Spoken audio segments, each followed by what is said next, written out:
শয়তানও এত সুদ খাইতে পারে নাই যত সুদ খেয়েছে ইউনূস নামের এই বেয়াদব। সেজন্য এই বেয়াদবের সাথে আমাদের কোনো সম্পর্ক, যদি তার সাথে সম্পর্ক থাকে মুমিন হওয়া। কে বলছে? ডক্টর ইউনূসকে ধন্যবাদ জানাই, 30,000 কোটি গতবার আছে, এইবার প্ল্যান নিয়ে গেছে। এ তো কথা কয় কম, কাম করে। আল্লাহ তোরে আরো বরকত দেখতে ইউনূস ভাই। ও কাগা, আল্লাহ তোরে বরকত দেখ। এ আমারে কাগা কই দেখছে। আমার একটা ক্যাসেট ওনাকে উপহার দিয়েছিল নিউ ইয়র্ক থেকে, তো উনি দাওয়াত দিয়েছেন, অনেক আগের কথা বলছি, প্রায় 2009 কি 10 হবে। তো অত্যন্ত অ্যাট্রাকটিভ একজন মানুষ, তিনি গেলেই মানুষকে এমন ভাবে সম্বোধন করেন আপনি তার ভক্ত না হয়ে পারবেন না।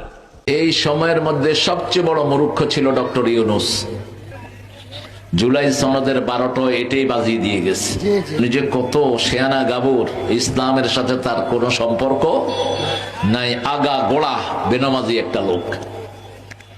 এক ওয়াক্ত নামাজও পড়তো না, নামাজ পড়া জানতো না।